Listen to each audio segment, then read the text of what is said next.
Alhamdulillahilladzi bini'matihi tatimmu shalihat. Asyhadu an la ilaha illallah wa asyhadu anna Muhammadan abduhu wa rasuluh. Allahumma fashalli wa sallim wa barik ala hadzal nabiyil karim. Allahumma shalli ala nabiyyina Muhammad al-fatih lima ughliqa wal khatim lima sabaq. Nasiril haqqi bil haqqi wal hadi ila siratikal mustaqim. Wa ala alihi haqqa qadrihi wa miqdarihi al-azim. Bapak Ibu jemaah subuh yang dimuliakan Allah, mohon maaf agak telat juga kita ya. Hal yang membuat umat Islam hari ini lemah, pertama munculnya kelompok-kelompok yang menurut dia tidak berilmu tapi berfatwa. Nah, kita nggak usah sebut nama kelompoknya. Ya. Saya sudah mulai berlatih juga untuk mengurangi menyebut nama-nama kelompok. Ya. Karena itu kebiasaan kampus sama pesantren. Di pesantren, di kampus kita biasa nyebut kelompok. Di dalam dunia dakwah kita coba untuk menguranginya.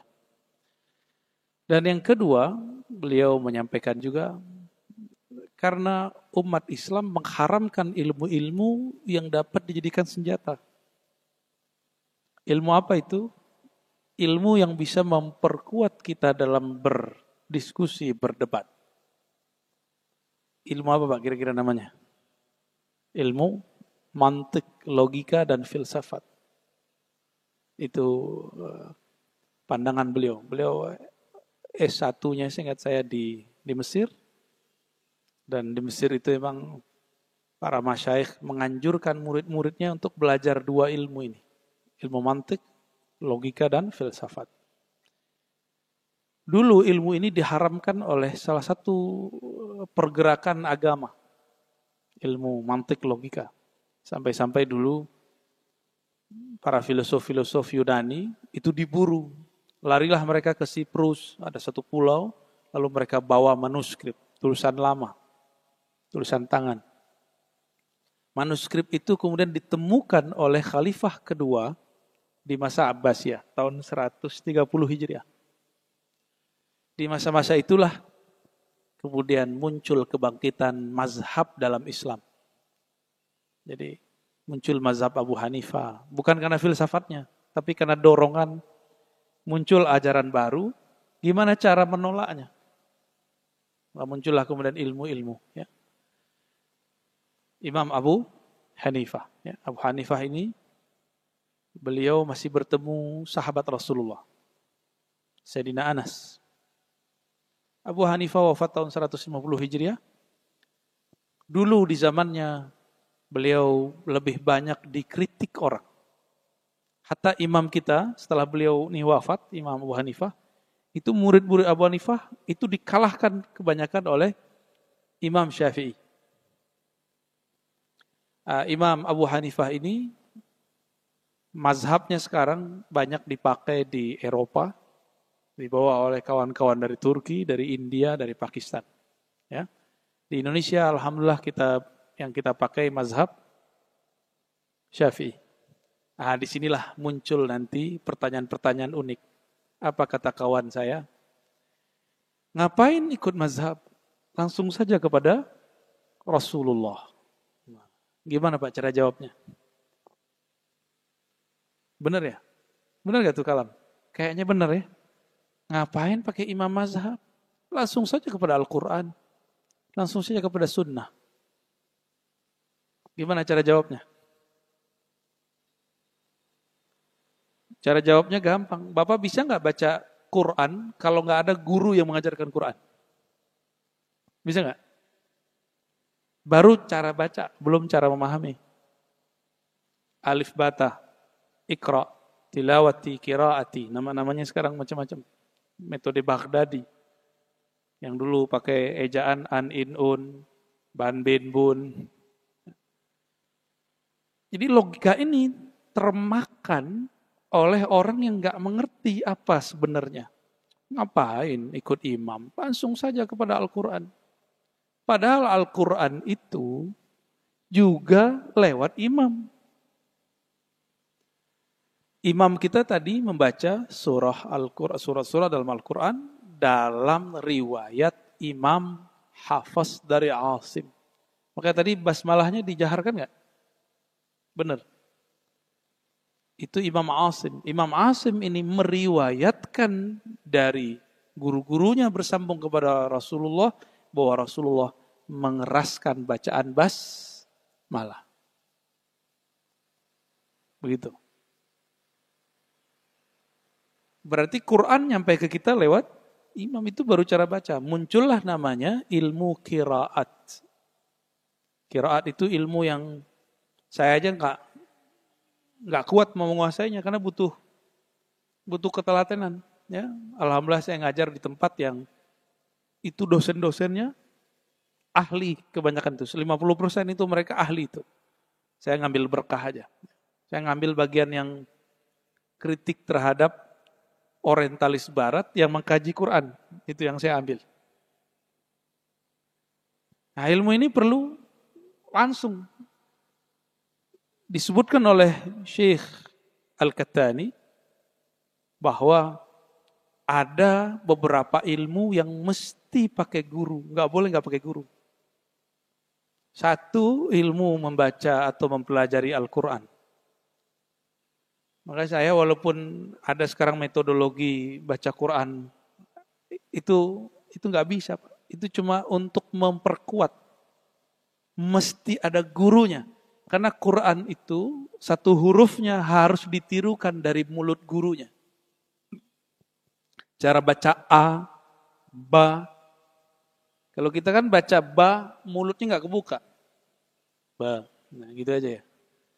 Dan semua ikhwa, eng. Semua ikhwa dibaca eng. Itu kan keliru besar. Karena nggak belajar lewat imam, lewat guru. Beliau mengatakan, salas, 3 ilmu yang mesti ada gurunya. Satu huruf pun nggak boleh hilang. Yang pertama ilmu Al-Quran. Nah, yang malam tadi kami mengobrol, Syekh Ammar dari Palestina itu sangat ketat bagian ini. Ya, jadi dia suka nggak nyaman kalau ada orang salah baca Fatihah. Ya, contoh, nih mohon maaf nih, Imam tadi saya karena telat. Siratal ladzina an'amta 'alaihim. Kalau berhenti itu bukan qiraat kita. Itu qiraat orang lain itu. Qiraat imam kita yang diriwayatkan sahih kepada Rasulullah disambung. Siratal ladzina an'amta 'alaihim ghairil maghdubi 'alaihim waladdallin. Disambung. Mesti disambung. Jadi mulai hari ini tolong jangan dipisah. Kalau berhenti di 'alaihim ulang lagi siratal. Ya. Ini sebagai contoh, hatta berhentinya nggak boleh beda. Wakafnya nggak boleh beda, wakafnya. Wakaf artinya berhenti, nggak boleh beda. Kira-kira seperti itu. Itu baru tariqatul qiraah, cara membaca. Maka lahirlah satu ilmu namanya ilmu tajwid. Ilmu tajwid. Sekarang kita lebih senang menyebutnya ilmu tahsin. Ilmu tajwid itu ilmu memberikan huruf sesuai dengan haknya. Dan cara membaca huruf keluarnya dari mana? Coba saya mau tanya Pak, huruf yang keluarnya lewat ketemu bibir, 2. Berapa huruf? Ba, apalagi? Mim, ada lagi gak? Fa. Udah gak masuk Pak, 2 aja. 2 aja. Mim dan ba. Jadi orang kalau ingin latihan vokal, jika dia punya basic belajar ilmu tajwid, itu akan lebih mudah. Karena kalau dalam ilmu tajwid yang aslinya, buka A itu harus dibuka mulutnya. A, I. Dan gak ada O. Atau uwan. Kan banyak tuh yang baca Quran. Qul ya ayyuhal kafirun. Dari mana itu belajarnya? Itu belajarnya lewat MP3 ya. Lewat YouTube kali belajarnya itu. Belajar Quran bacanya pun mesti ngikutin guru, apalagi isinya. Apalagi isinya, wajib. Sehingga ada garansi bahwa yang kita pahami hari ini, yang kita baca hari ini sama seperti yang dipahami dan dibaca Rasulullah SAW. Garansi ini disebut dengan sanad atau silsilah ilmu. Nah, di kita ini ada IIQ, ada PTIQ. Itu mereka konsentrasi di bidang itu. Ya. IIQ dan PTIQ. IIQ S1-nya khusus perempuan, PTIQ kayaknya udah mulai campur. S2, S3-nya mereka campur. Dan itu luar biasa, luar biasa. Jadi kita kalau baca Quran, hati-hati kalau di belakangnya ada mereka, Pak. Ya, telinga mereka sering terganggu sama kita tuh. Ya. Ilmu kedua itu ilmu tib, ilmu kedokteran. Itu nggak boleh cuma lewat baca jurnal. Ya, nah, ilmu kedokteran ini ada yang tradisional, ada yang modern. Nah, dulu orangnya disebut dukun. Sekarang dukun konotasinya negatif, ya. Sekarang kalah sama dokter. Ya, tanda kita emang berhasil dijajah oleh Barat. Dulu sebelum ada orang-orang Barat, kita nyebut adalah bahasa Arab tabib. Ya, pakar herbal. Pakar herbal itu. Nah, sekarang yang mempertahankan orang-orang Cina. Maka pengobatan ala Cina ya ada akupuntur, termasuk bekam, ya. Mereka yang mempertahankan. Nah, kita malah enggak. Malah ada anak muda baru pulang, itu kalau ada kiai bacain doa, itu dianggap syirik. Lo bacain doa ditiup ke air, syirik. Nah, ilmu kedokteran enggak boleh kecuali ada guru. Makanya kalau teman-teman kita nyekolahin anaknya di kedokteran, itu ada kuliah, lalu ada koas, bener ya? Ada koas. Itu baru urusan kedokteran, Pak. Semua orang boleh ngomong kesehatan, tapi untuk diagnosa kesehatan mesti dokter. Semua orang boleh ngomong tentang jenis-jenis obat, tapi untuk meresepkan obat mesti seorang ahli saidaliyah atau farmasi. Semua orang boleh ngomong tentang agama, tapi untuk memutuskan hukum dalam agama, mesti seorang ulama ahli fikih. Ya, kan ada yang protes kemarin. Semua orang boleh ngomong agama, ya, yang habis ditonjok kemarin. Ya. Kita paham maksud dia, tapi judul dia ini agak berbahaya. Bikin ulama tersinggung lagi ntar, ya. Kita boleh ngomong agama, tapi tidak boleh berbicara hukum kecuali oleh ulama ahli fikih, oleh ahli hukum. Ya, nggak boleh berbicara tasawuf kecuali seorang yang mendiagnosa ilmu tasawuf itu tentang ilmu qalbu, kecuali orang yang kita sebut mursyid. Ya. Begitu juga hadis. Semua orang boleh ngomong hadis, tapi yang berhak mengatakan ini sahih tidak sahih mesti orang yang belajar ilmu hadis dan takhrijul hadis. Itu. Dan yang ketiga, ilmu tasawuf. Mesti ada gurunya. Enggak boleh sendiri, Pak. Baik. Nah, ini garansi kebenaran. Itulah guru. Nah, semoga kita termasuk orang-orang yang menjaga keilmuan itu. Mungkin ada yang bertanya, kalau kami ngaji-ngaji begini udah berguru belum? Ini sudah berguru tapi baru umum. Ya, baru taklim umum. Cukup? Ya, untuk orang yang mau biasa-biasa aja sih cukup. Tapi kalau ingin mendalami lebih, ya nggak cukup. Ya. Sekedar menjaga kondisi rohani, ini sudah cukup.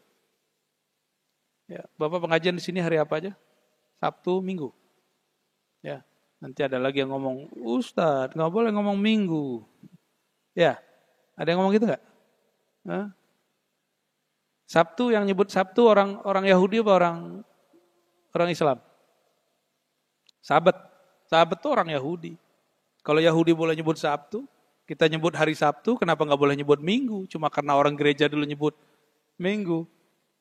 Ya, Jangan saklek dalam istilah pembahasan. Biasa-biasa aja. Oh, kita nyebut hari Ahad. Di Lebanon, orang Kristen Lebanon itu nyebut hari Minggu Ahad.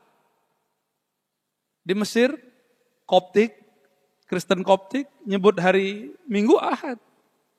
Apa kalau kita nyebut Ahad kita menjadi Kristen? Enggak. Ya kadang-kadang beragama itu, saya nggak tahu tuh ya, ngikutin ala apa tuh. Manhaj sosial media ya. Manhaj sosmedi. Sosial media. Jadi kalau belajar Al-Quran, membacanya, mesti ada gurunya. Apalagi mempelajari isinya. Nah, maka saya berharap di sini ada ustadz yang membuka kitab tafsir untuk mengajarkan tafsir. Karena tafsir itu tidak boleh dari fikiran sendiri. Man fassara al-Quran bi ra'yihi falyatabawwa maq'adahu minan nar. Siapa yang menafsirkan Quran dengan ra'yunya, dengan pandangan pribadinya atau hawa nafsunya, maka siap-siap tempatnya di neraka. Ya, jadi hati-hati, Pak. Kita harus berhati-hati. Nah, ini untuk menyegarkan keahlus sunnahan kita, bahwa ahlus sunnah itu jaminannya adalah ilmu sanad, berguru. Mesti ketemu. Alhamdulillah hari ini cara ketemu banyak. Nggak ketemu fisik, ketemu di alam maya ya. Alhamdulillah. Tapi hati-hati, di alam maya ini orang bisa memotong apa saja.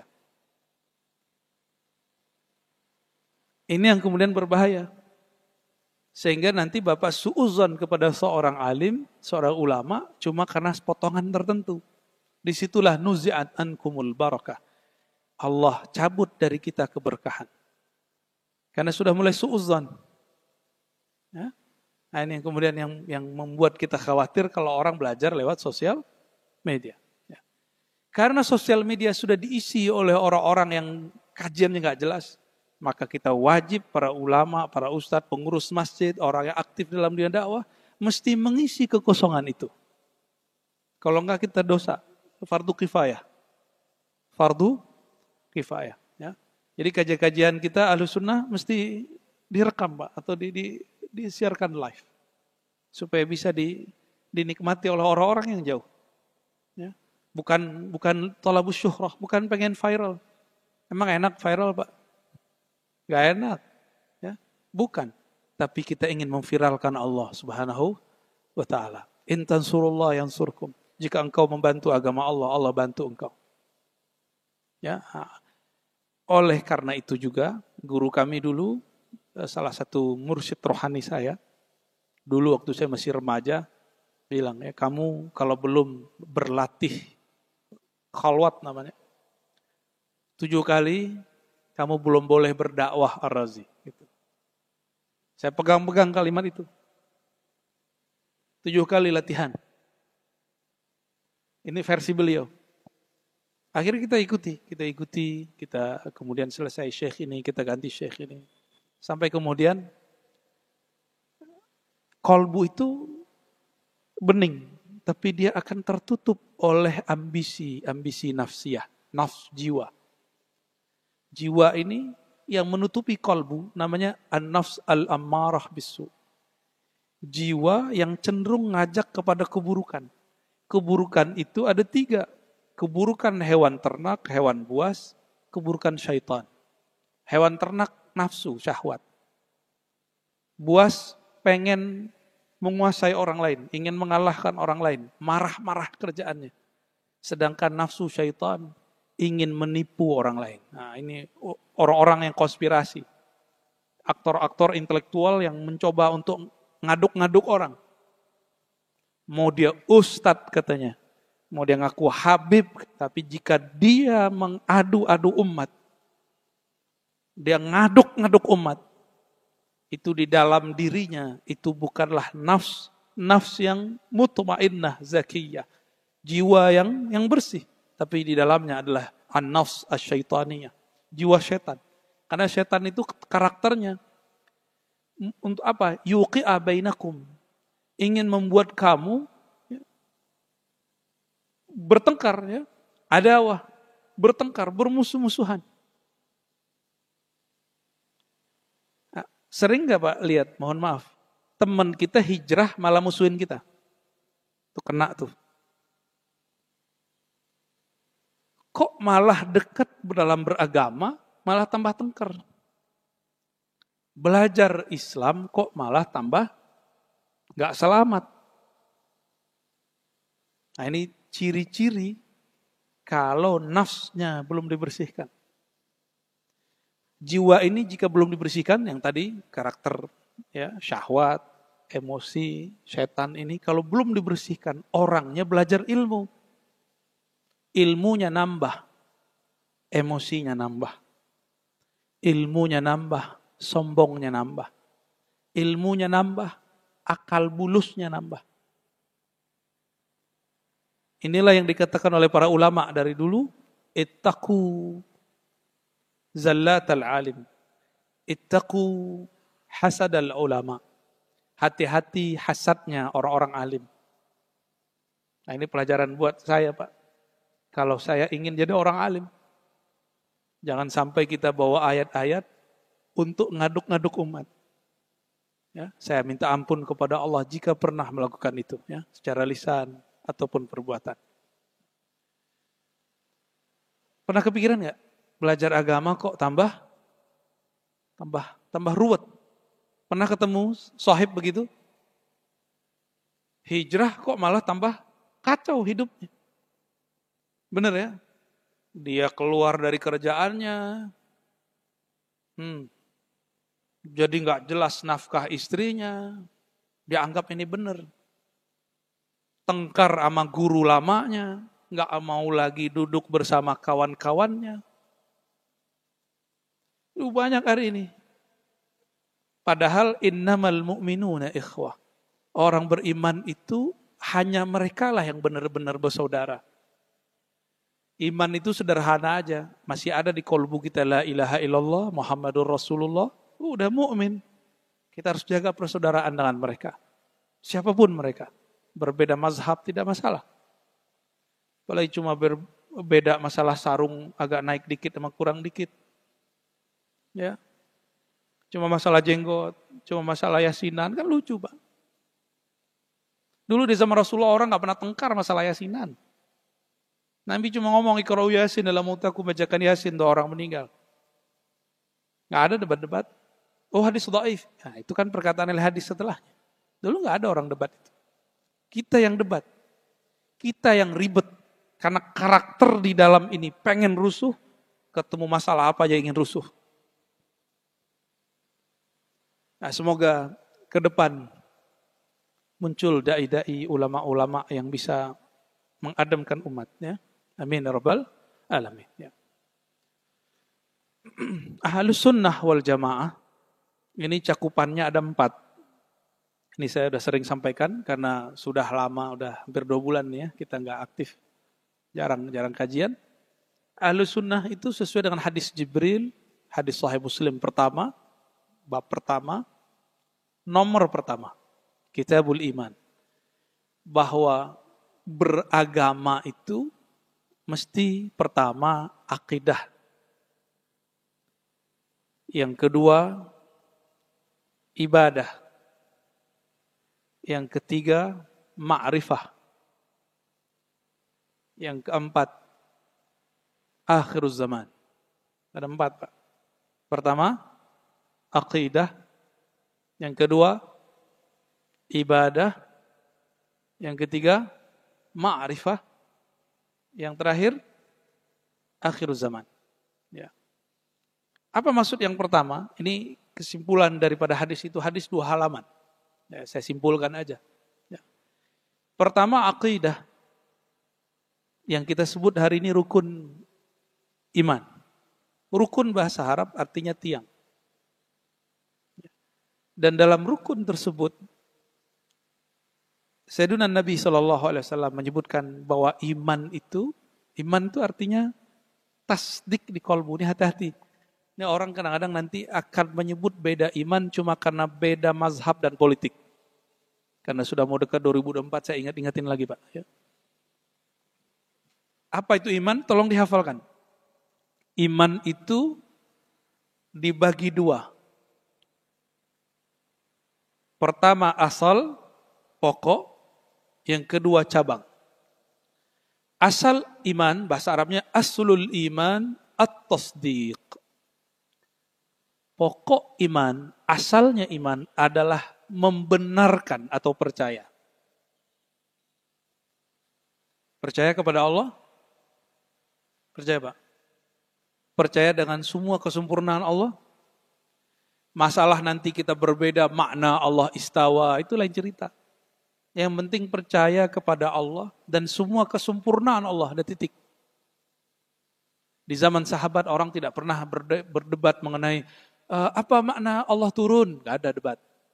Apa makna Allah bersemayam, gak ada debat. Istiwa, apa makna yadun, tangan, gak ada debat. Semua orang Arab di masa Rasulullah yang sahabat-sahabat mulia, semuanya menyerahkan maknanya kepada Allah Subhanahu wa ta'ala.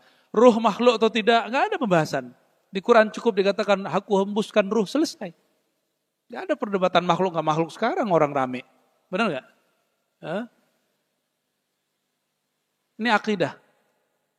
Percaya kepada Allah, lalu rukun keenamnya paling penting. Jadi yang paling penting itu awal sama akhirnya. Percaya sama takdir. Jadi kalau orang tidak percaya sama takdir, berarti dia percaya sama Allahnya belum benar. Jadi percaya sama Allah sama takdir ini kayak dua sayap. Sungguh aneh orang yang mengatakan saya percaya kepada Allah, tapi dia tidak terima takdirnya. Ini kita ngapa-ngapain pagi ini di barakah ya Allah hidupkan kita kembali. Kita berkumpul, ini izin Allah bukan? Pandemi kemarin terjadi dan itu betul-betul mencekam, izin Allah bukan? Izin Allah. Apa saja semuanya izin Allah. Maka kita mesti ridho apapun yang terjadi. Kita nggak tahu nanti ke depan apa lagi nih virusnya. Wallahu a'lam bishawab. Cabang yang kedua, iman tadi apa? Tasdik, bahasa Arabnya tasdik. Membenarkan atau percaya. Percaya itu tidak boleh ada sedikit pun ragu. Ragu sedikit namanya syak. Pembukaan surat Al-Baqarah Alif Lam Mim, dzalikal kitabu la raiba fi. Itulah Alkitab. Itulah Al-Qur'an yang tidak ada keraguan di dalamnya. Ragu enggak kepada Allah? Ragu enggak Allah menjamin rezeki kita? Enggak usah ragu. Ragu batal imannya. Deh. Ya, ragu batal imannya udah. Berburuk sangka kepada Allah batal imannya. Ini yang saya sering hikayatkan dalam banyak kisah, dalam banyak kajian. Abu Yazid Al-Bustami, imam kabir, disebut Sayyid Al-Taifah. Beliau subuh-subuh biasa Pak, zikiran, wirid. Imam, hafiz Quran, selesai sholat, dia lihatin. Abu Yazid kok gak beranjak? Udah syuruk, dia tetap zikir. Diejeklah oleh si tuan guru ini, tuan imam ini. Apa kata si imam? Bayazid, kamu sarapan pakai duit apa hari ini? Pakai makanan apa hari ini? Itu ejekan. Orang-orang semuanya kerja, ente kok gak kerja? Orang semuanya cari rezeki, kok ente malah duduk-duduk di masjid? Syukran. Jadi si imam hafiz Quran, tapi meragukan rezeki Allah terhadap Abu Yazid. Dia lupa rezeki itu ada dua. Ada yang kita cari rezeki, ada yang rezeki cari kita Pak. Sepakat gak? Dulu waktu Bapak Ibu masih kecil, saudara-saudara masih kecil, rezeki mendatangi kita atau kita yang cari rezeki? Sebenarnya hatta liyum sampai sekarang begitu. Cuma kita kegeeran. Kita ngerasa kita lah yang kerja. Padahal Allah lah yang menghantarkan rezeki itu. Inilah makna wa mimma razaqnahum yunfikun. Di antara apa yang kami rezekikan kepada mereka, kami yang beri rezeki. Mereka infakkannya. Nahnu narzuqukum. Kamilah yang memberi rezeki kamu. Cuma kan gak kelihatan begitu ya. Karena kita terhijab, terhalang untuk memandangnya. Coba ingat-ingat waktu kecil. Dulu kayaknya nggak ada yang ingat, termasuk aneh nggak ingat. Di perut ibu kita dulu gimana Pak? Ibu-ibu ada yang ingat nggak? Ngapain anaknya waktu di perut? Apalagi kita, nggak ada yang ingat. Ada yang ingat Pak? Dulu ngapain minum air ketuban? Ya? Ibu cuma makan. Siapa yang mengalirkan rezeki kepada jabang bayi di dalam? Bukan sang ibu. Itulah kinerja Allah Subhanahu wa ta'ala. Bayi kalau lapar pakai GoFood nggak Pak? Atau nelpon nggak? Atau cukup? Ya. Kadang-kadang nggak perlu begitu, ibunya sudah tahu kapan untuk menyusui anaknya. Itu cara Allah menghantarkan rezeki. Sampai sekarang begitu. Jadi rezeki itu kata Sayyidina Ali, ada kalanya engkau yang mencarinya. Yang engkau lihat. Ada kalanya engkau dicari olehnya. Ya, termasuk jodoh. Jodoh itu bagian rezeki. Bagian rezeki Pak. Ibu yang belum berjodoh. Dan rezeki itu terbagi dua. Ada rezeki madi, materi. Ada rezeki ghair madi, rezeki keruhanian.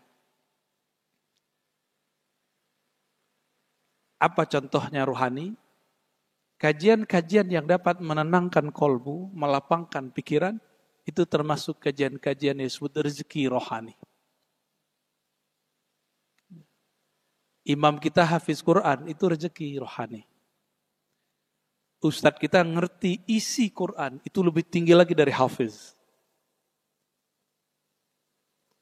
Jadi Bapak yang beruntung secara rezeki zahir, rezeki materi, berbagilah dengan mereka yang dapat rezeki batin. Ya, yang dapat rezeki batin membagi ilmu rohaninya, yang dapat materi berbagi materinya. Itu baru disebut saudara.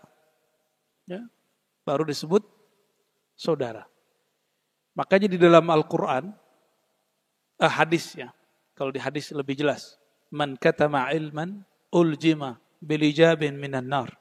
Orang yang menutup-nutup ilmu, padahal ilmunya sudah diminta keluar, akan dicambuk, dipukul dengan alat pukul dari api neraka. Maka saya kalau sudah masuk ke bab ilmu dan ada orang memintanya, saya nggak boleh tutup juga. Kecuali tidak pantas dibuka.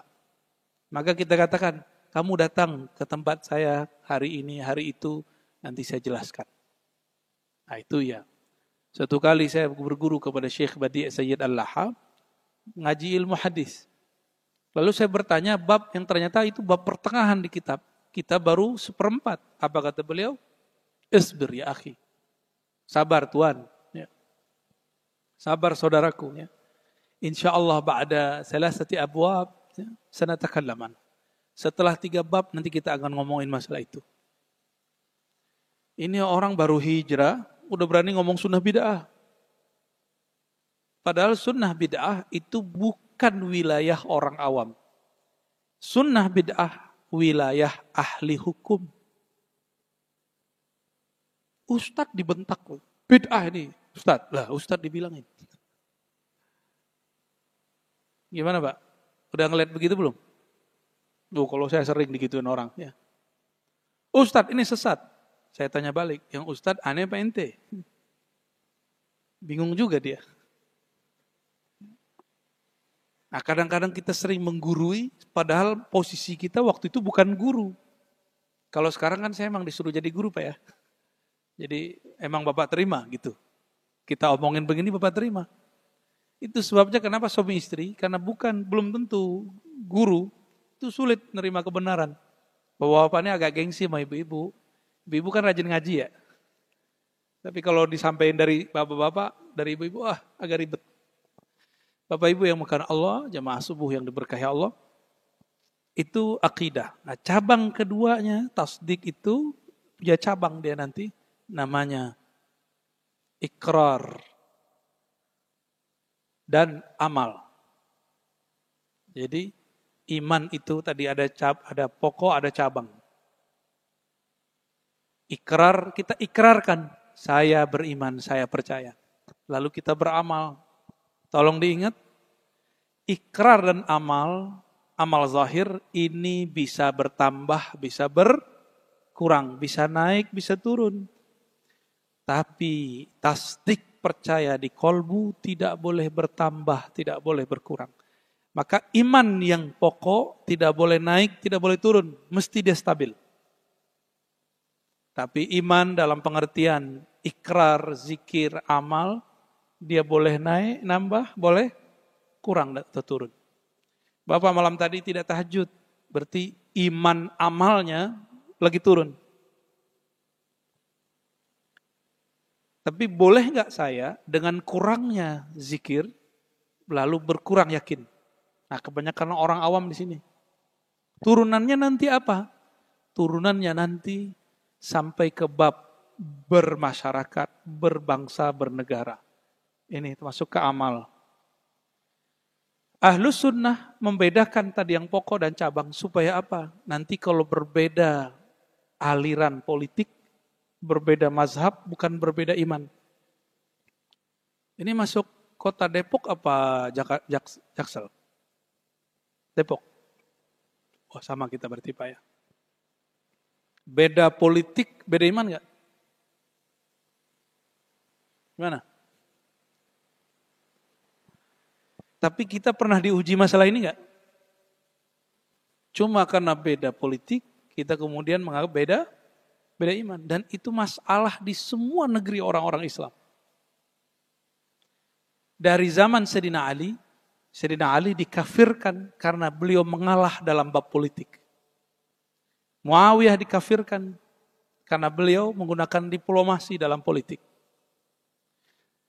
Pendiri bangsa ini, Bung Karno, saya kan malam tadi konfirmasi kepada sohib beliau, itu Abah Abu Yazid. Ya.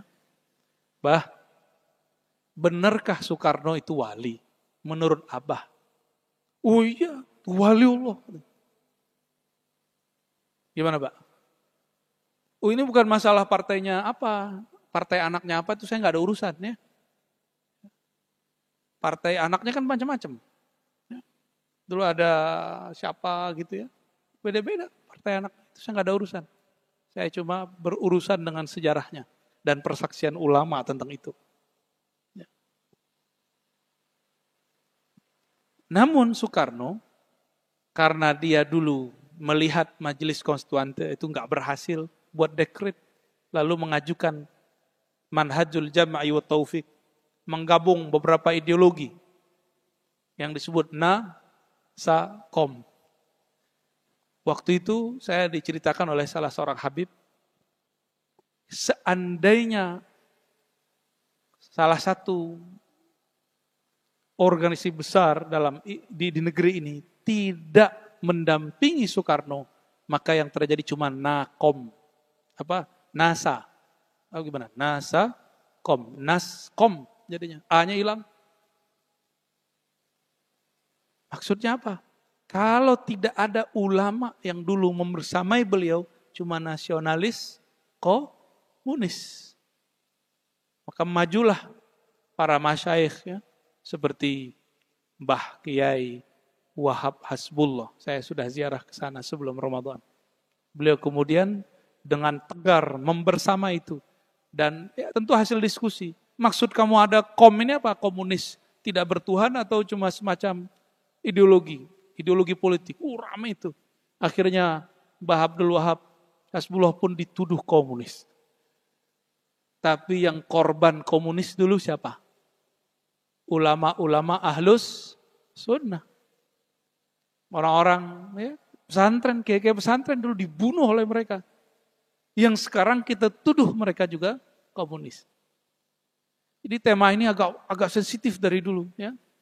Yang pasti kita tidak akan mengambil ideologi ini. Karena ideologi ini sudah diharamkan di negeri ini. Sudah diharamkan dari sebelum-sebelumnya. Tapi orang-orang kita kayak punya ini, stigma. Bapak kalau sakit kepala nyebutnya obatnya apa? Bodrek gitu ya.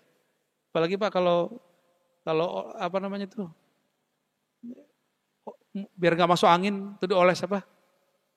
Minyak apa gitu. Kita sudah terstigma menyebut. Sekarang stigma itu sama, beda sama kita komunis. Gitu. Itu nggak adil. Itu nggak adil. Ya. Beda dikit, bid'ah. Itu nggak adil. Ya. Kita harus adil dalam memberi cap kepada orang. Ya. Jadi jika berbeda nanti dalam bab politik, iman kita tetap sama. Ya.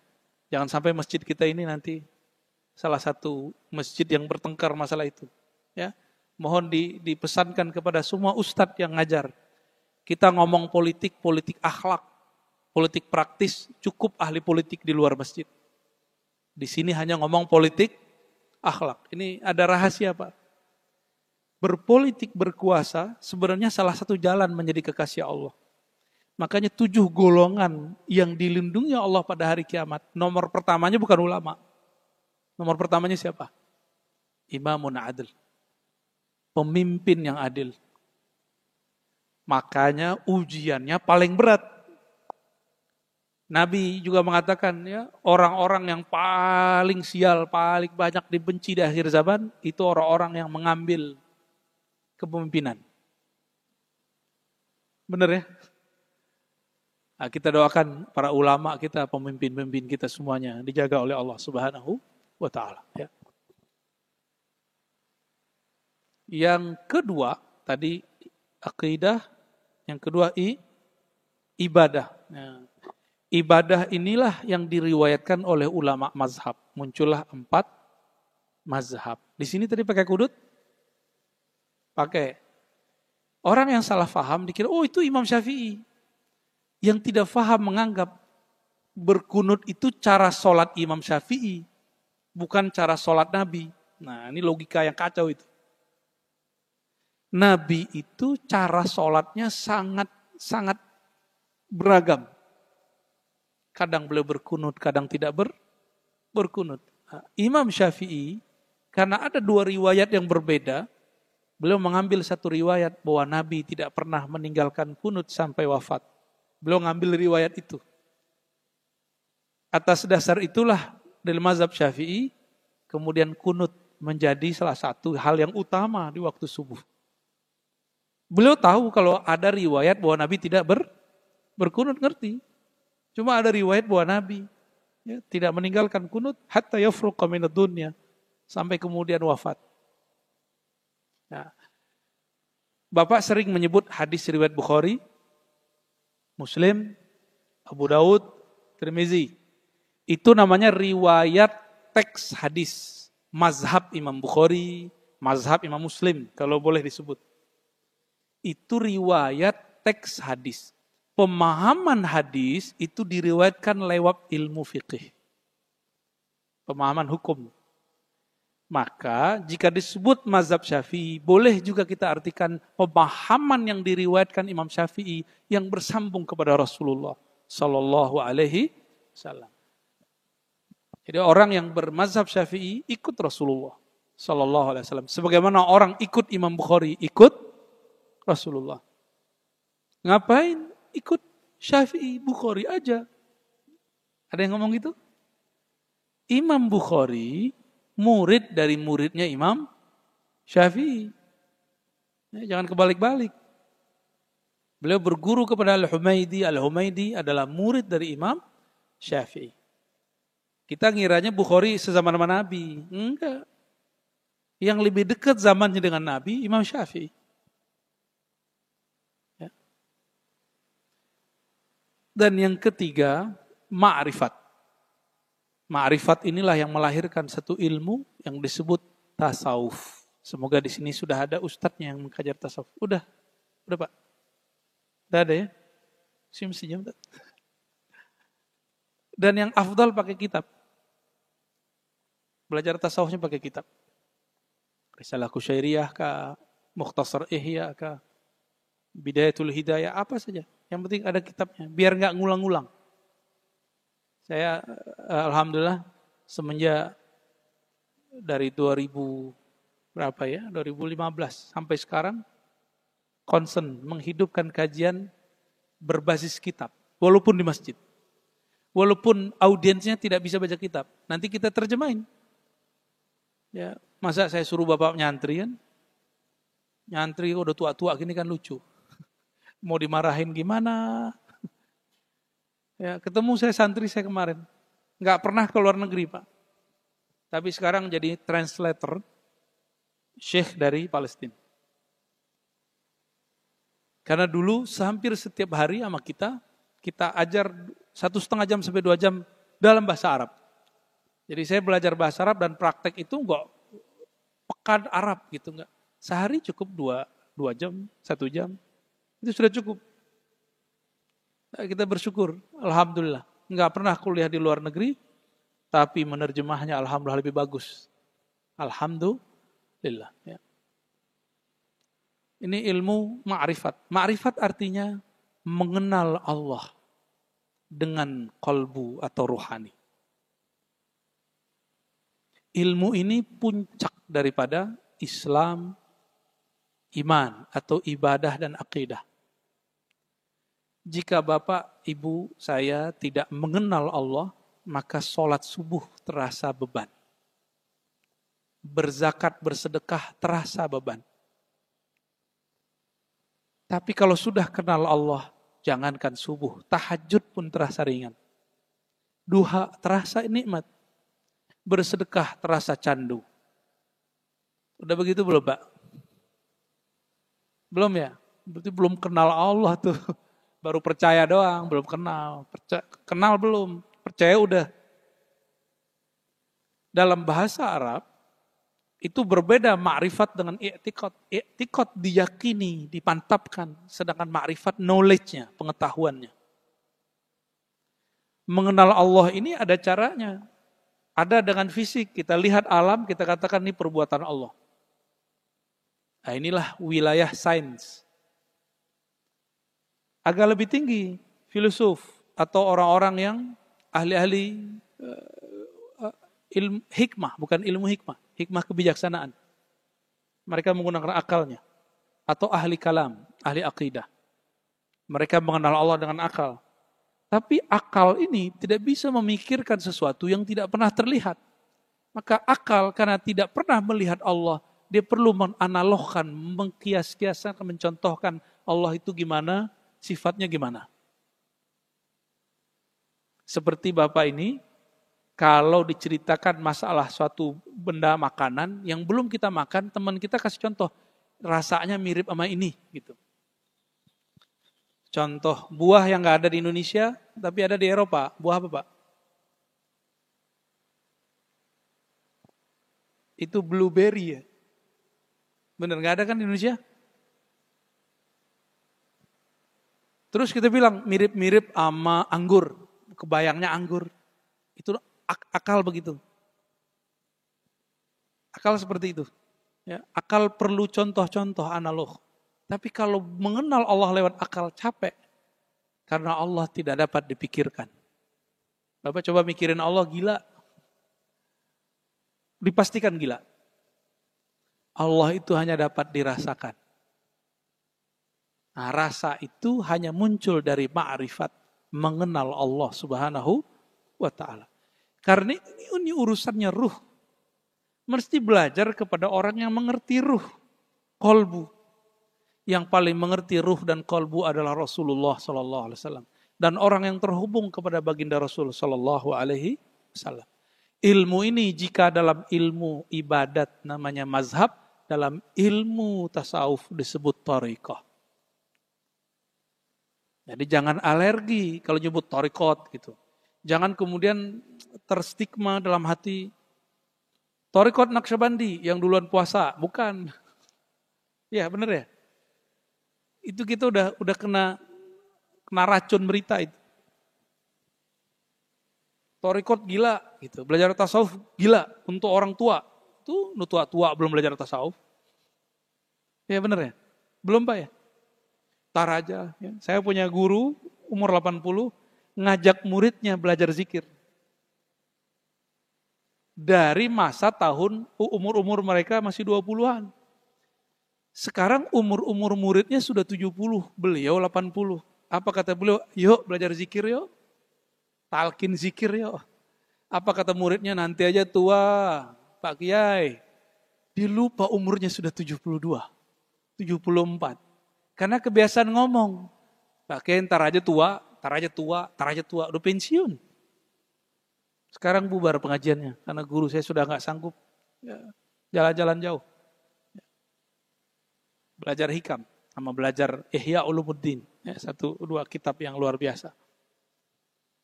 Nah, jadi jangan diundur-undur Pak untuk belajar. Jangan diundur lagi. Kita nggak tahu nasib kita gimana ntar. Ya. Ntar kalau ada pandemi baru lagi, udah nggak bisa keluar lagi, nggak boleh kumpul lagi. Ya. Nah, ilmu ma'rifat ini diturunkan lewat ulama-ulama tasawuf. Ulama tasawuf ini berbeda dengan thariqah. Nah, tasawuf itu ujungnya mengenal Allah, beribadah seakan memandangnya atau merasa dipandangnya. Kalau thariqah baru metode. Maka jangan heran jika ada orang berthariqah masih tengkar. Thariqah A merasa lebih baik dari thariqah B. Karena thariqah belum tentu sampai kepada tasawuf. Tasawuf itu ujungnya akhlak kepada Allah, akhlak kepada makhluk. Kalau thariqah baru metode. Maklum mereka baru masuk dalam dunia metode. Bisa jadi sukses, bisa jadi tidak. Jangan heran juga nanti ya. Yang tengkar nanti orang thariqah dimaklumi. Karena mereka belum semuanya bertasawuf. Ya. Tapi semoga semuanya Allah sampaikan. Amin ya Rabbal. Dan terakhir, semoga ini jadi kurikulum di masjid ini. Belajar tentang akhir zaman. Mengenal akhir zaman kaedahnya cuma satu. Tidaklah yang ditanya. Jadi Nabi ditanya mengenai kapan kiamat.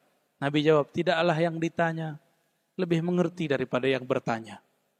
Apa maknanya? Kapan kejadian keluarnya Dajjal, munculnya Al-Mahdi? Ini ada hoax Pak. Saya dituduh orang Al-Mahdi. Yang benar nama teman saya Mahadi, baru benar. Itu hoax, super hoax ya. Al-Mahdi itu pasti seorang Sayyid, Habib. Saya bukan Sayyid, saya bukan Habib. Maka sudah batal, nggak masuk kategori. Al-Mahdi itu kriterianya orang yang paling kenal Allah. Saya bukan orang yang paling kenal Allah. Saya cuma kebetulan ya dapat guru-guru yang membimbing ke jalan Allah. Ya. Maka yang membuat hoax ini atau meyakini itu, tolong dihapus kembali, tolong ditarik kembali. Ya, jangan anggap kita Al-Mahdi. Kita hanya merindukan. Semoga kalau umur panjang kita bertemu dengan imam tersebut dan kita ikut beliau. Dalam akidah Ahlussunnah, salah satu akidah Ahlussunnah bahwa Nabi Isa pasti turun. Imam Mahdi keluar, Dajjal muncul. Hadisnya sahih semua. Hanya orang-orang belakangan yang mengatakan, wah itu definisinya begini, itu urusan dia lah. Ya. Bagaimana caranya nanti? Karena belum terjadi, kita belum bisa jawab. Tunggu aja nanti. Ya. Mengenal persoalan Nabi Isa, apalagi Imam Mahdi, Dajjal, tanda-tanda kiamat. Ini ilmunya disebut ilmu ma'rifat akhir zaman. Ini mesti dikaji juga supaya tidak terjebak kepada cocok logi. Salah satu ilmu baru hari ini ya, ilmu cocok-cocokan. Ini semoga menjadi kurikulum di masjid kita yang kita cintai ini, biar sempurna beragamanya. Pertama belajar akidah, ya, akidah Ahlussunnah tentunya, ibadah. Maka di sini harus ada yang ngajarin mazhab Syafi'i pakai kitab. Tidak hanya teori, kalau bisa ada prakteknya. Kalau bab wudu dibawa alat wudunya, praktek wudu. Mandiin mayat, kita praktek mandiin mayat. Mandi junub, caranya Pak, walaupun nggak perlu ganti baju di sini, jangan ya, caranya aja. Sholat, supaya orang nggak ngaku sholatnya itu seperti sholat Rasulullah paling benar. Mesti semuanya diikuti ya. Siap ya Pak pengurus ya? Diobrolin sama para ustadznya. supaya ngajarnya di sini pakai kitab bersanad. Nyambung kepada Rasulullah dan para imam-imam. Ya. Barangkali itu, karena waktunya cuma sampai jam 6. Alhamdulillah. Cukup? Dua aja kata itu.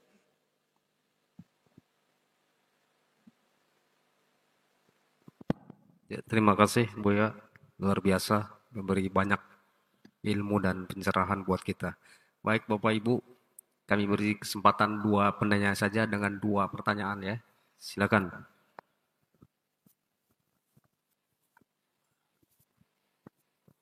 Assalamualaikum warahmatullahi wabarakatuh. Terima kasih Pak Ustadz, kajian yang sangat luar biasa. Saya simpel aja Pak Ustadz, bagaimana kita menyikapi dan mempercayai bahwa takdir yang sudah ditetapkan Allah itu di Lauhul Mahfuz sebagai satu pedoman kita. Paralel dengan itu, bagaimana juga kita menyikapi satu kondisi yang harus kita upayakan dengan sebuah usaha dari diri kita sendiri terhadap satu kondisi. Dengan arti sampai batas mana limit itu, gitu, supaya kita tidak salah paham, menyimpang. Gitu. Terima kasih. Assalamualaikum warahmatullahi wabarakatuh. Assalamualaikum warahmatullahi wabarakatuh. Dulu waktu membahas takdir, pecahlah umat Islam menjadi 2 kelompok. Kelompok pertama namanya Qadariyah. Kelompok yang mengatakan takdir di tangan makhluk. Kalau di Cina itu aliran Taoism. Ya. Takdir itu nggak ada, kita yang buat takdir sendiri. Itu aliran Qadariyah, bukan Qadiriyah. Qadiriyah pengikut Syekh Abdul Qadir Al-Jilani. Ya. Qadariyah ini banyak dipakai oleh aliran-aliran Mu'tazilah. Dan orang-orang salah paham hari ini dikira kalau ikut Qadariyah, kelompok yang mengatakan takdir di tangan kita, kita akan maju. Itu keliru besar. Nggak ada hubungannya. Lalu ada kelompok anti dengan itu, disebut kelompok Jabariyah. Bahwa semua takdir di tangan Allah dan kita zahir batin dipaksa oleh Allah. Disebut majbur. Kelompok ini disebut Jabariyah. Dulu di Banjar ada Syekh Muhammad Arsyad Al-Banjari pernah membahas ini. Syekh Abdul Somad Palembani pernah bahas ini. Syekh Abdul Rauf Singkili pernah bahas ini. Syekh Nuruddin Araniri dari Aceh juga pernah bahas ini. Sampai zaman sekarang. Sampai ke Buton itu ada Sultan Muhammad Aidrus. Saya pernah meneliti dan mentahqiq risalah beliau, Hadiyatul Bashir. Itu juga membahas bab ini. Ternyata ini perdebatan berkembang sampai kemana-mana. Jadi ada orang yang ketika dia bermaksiat, dia salahkan Allah. Kenapa kamu minum khamar? Sudah takdir gitu. Gitu. Kenapa kamu bermaksiat? Sudahlah itu kehendak Allah. Kalamnya benar tapi maksudnya enggak benar. Semuanya kehendak Allah, benar enggak? Tapi dia sedang mempersalahkan Allah. Ahlus sunnah mengajarkan 2 hal. Pertama namanya kasab atau ikhtiar, yang kedua adab. 2 kelompok ini kemudian ditengahi, muncullah imam namanya Abul Hasan Al-Asy'ari. Imam Abul Hasan Al-Asy'ari mengambil jalan tengah. Karena enggak jalan tengah, berarti enggak ikut kiri, enggak ikut kanan. Jadi kelompok yang ternyata kelompok itu bersambung kepada Rasulullah SAW. Imam Abul Hasan Al-Asy'ari mengatakan bahwa takdir itu artinya ukuran yang sudah Allah tentukan. Ukuran ini semacam jatah. Takdir bahasa Arab itu Allah memberikan ukuran. Lalu Allah berikan kemampuan di dalam diri kita, namanya kasab dan ikhtiar, untuk memilih. Saya menyebutnya kesadaran. Kalau bahasa Arabnya kasab, usaha atau ikhtiar. Tapi makna lainnya kesadaran. Kesadaran untuk milih. Nih, mohon maaf Pak, coba angkat tangannya. Coba angkat tangannya. Oke, itu yang angkat Bapak atau Allah?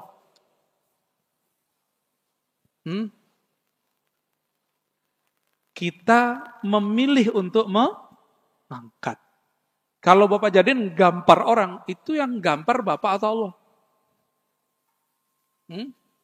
Kita yang gampar. Kita nggak boleh mengatakan Allah lah yang menggampar. Nggak boleh. Inilah adab Sayyidina Al-Khidir. Sayyidina Al-Khidir ketika beliau mempertunjukkan demo Pak, di depan Sayyidina Musa alaihi wassalatu wassalam, bunuh anak kecil, merusak kapal, naikin tiang rumah dan tidak minta upah. Apa kata beliau? Tidaklah aku lakukan itu dari perintahku. Supaya tidak, seharusnya kan dia ngomong, ini kan perintah Allah. Tapi adabnya, Sayyidina Al-Khidir masih sadar bahwa dialah yang membunuh. Tapi atas wahyu dari Allah. Diberitahu oleh Allah, ini anak punya orang tua. Kalau dia nanti besar, dia akan menyesatkan kedua orang tuanya. Diberikan pemahaman begitu oleh Allah, Sayyidina Al-Khidir kemudian memilih untuk menyelamatkan si anak sehingga meninggal sebelum balik, masuk surga. Orang tuanya juga masuk surga. Itu suatu keburukan atau kebaikan? Tapi zahirnya dibunuh. Kira-kira begitu. Sayyidina Al-Khidir sadar dalam membunuh anak kecil itu. Tapi dalam batinnya ada satu tujuan pemahaman. Maka dia tidak mengatakan yang membunuh Allah. Enggak. Gitu ya. Bisa memahaminya, memilah-milahnya. Maka kita ada satu bab setelah ikhtiar dan kasab yang disebut adab. Contoh kedua. Kalau dapat benda baru, kita dikasih Allah kasih rezeki mobil baru, rumah baru, apapun yang baru, lalu kita berdoa, Allahumma inni as'aluka khairah wa khaira ma jabalta alaih wa khaira ma fihi wa khaira ma jabalta alaih. Ya Allah, aku memohon kebaikan yang ada di dalamnya dan kebaikan yang Engkau letakkan di dalamnya.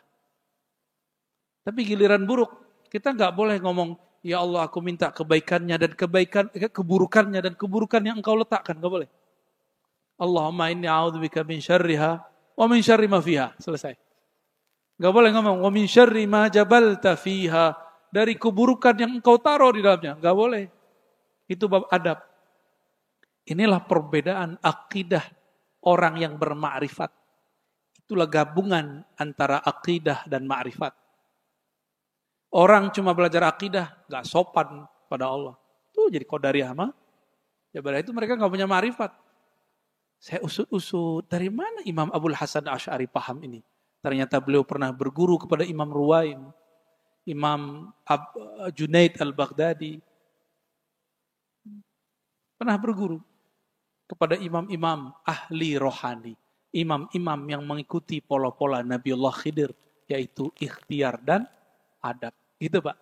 Ya. Dikunyah-kunyah aja dulu Pak. Ya, insyaallah bermanfaat. Cukup?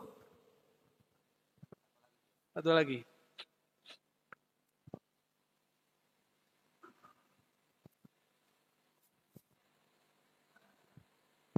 Bismillah. Assalamualaikum warahmatullahi wabarakatuh. Assalamualaikum. Ustadz, saya mohon penjelasannya mengenai hadis yang mafhumnya, yang intinya, bahwa barang siapa yang mampu berhaji, tapi dia tidak berangkat haji, maka pilihlah matinya Yahudi atau Nasrani gitu Ustadz.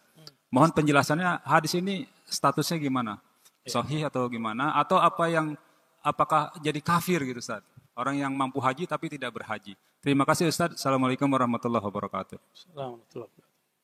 Hadis ini dipakai oleh ulama-ulama ahli fikih, ahli hadis. Ya. Secara makna, orang yang mampu berhaji, mampu ini tidak hanya duit. Mampu ini juga masalah safar. Sekarang kita daftar, baru keluar ya jadwalnya. Berapa tahun sekarang antrinya? 12. Di Malaysia sudah lebih dari 30 tahun sepertinya. Jadi anak-anak baru lahir sekarang sudah didaftarkan. Ya, ditambah pandemi kemarin 2 tahun, sekarang cuma berangkat 50%. Saya aja diundur lagi Pak. Tapi semoga ntar ada jalan, biar jalan tol cepat nanti. Amin. Ya. Kata sanggup di situ, lalu dia sanggup tidak berangkat. Artinya apa? Dia sanggup tidak ada halangan. Maka istita'ah ini sekarang tidak hanya dua. Dulu kan istita'ah itu dua, kemampuan. Dulu cuma harta dan badan. Enggak, sekarang juga masalah kebijakan. Nomor 3. Urusan negara dan negara. Kalau zaman dulu enak Pak, punya duit berangkat pakai kapal. Tapi meninggal di tengah jalan. Di kapal meninggal, kapalnya tenggelam. Banyak dulu Pak Haji pulang cuma nama. Tapi Pak Haji dulu pulang pasti alim. Karena dia tinggal berbulan-bulan, bertahun-tahun di tanah Mekah. Pulang pasti bisa bahasa Arab dan bawa kitab. Mohon maaf Pak Haji hari ini nggak pantas dapat gelar Pak Haji. Mohon maaf. Ya, silakan tersinggung Pak ya. Pak Haji dulu pasti bisa baca kitab. Maka kalau kenalan sama orang jangan bilang saya Pak Haji Fulan. Nggak pantas. Ya, nggak pantas Pak. Maka dulu dalam sejarah haji Indonesia itu ada beberapa buku. Semua orang yang hujjat, para haji, pulang-pulang bawa keilmuan, bawa ijazah keilmuan. Semuanya bawa. Dan mereka pulang ganti nama. Kiai Ahmad Dahlan itu namanya dulu Muhammad Darwish. Pulang-pulang dikasih nama sama gurunya untuk mengambil keberkahan nama Imam Said Ahmad Zaini Dahlan. Imam pemberantas ajaran Wahabi. Maka dikasih namalah beliau Ahmad Dahlan. Berharap pergerakan beliau nanti jauh dari pengaruh Wahabi. Ya. Kira-kira gitu Pak. Jadi mesti istita'ah itu 3. Ya, harta, kesehatan, yang ketiga kebijakan. Nah, jika ini sudah cukup, lalu tidak berangkat, maka pilihlah mati Yahudiyan atau Nasraniyan. Itu benar. Matinya sebagai orang Yahudi atau Nasrani. Karena dia tidak menjalankan ajaran Islam. Inilah enaknya rukun Islam. Nggak sanggup, cukup 4. Syahadat, sholat, puasa, zakat. Kalau ada kesanggupan 5. Ketika ada kesempatan Pak, umroh aja Pak. Kita nggak tahu kapan bisa berangkat. Ada kesempatan umroh. Ya, ini mumpung lagi dibuka lagi nih. Udah umroh aja berangkat. Kalau nggak mungkin untuk pergi haji. Umroh ini kan haji juga Pak, haji kecil. Ya. Di kampung saya dulu kalau orang umroh itu dipanggil haji juga. Haji-hajian. Kita doakan ini kemarin pelepasan pertama orang-orang berangkat haji. Barangkali itu bukan hanya Indonesia. Barangkali semua negara, baru kita yang awal kali ya. Kayaknya kita awaluman, ya, orang-orang yang pertama kali melepas. Kita doakan para haji, baik laki-laki perempuan, dijaga oleh Allah SWT, hajinya mabrur dan kita juga segera dihantarkan ke sana. Amin ya rabbal alamin. Assalamualaikum warahmatullahi wabarakatuh. Silakan sholat syuruk ya.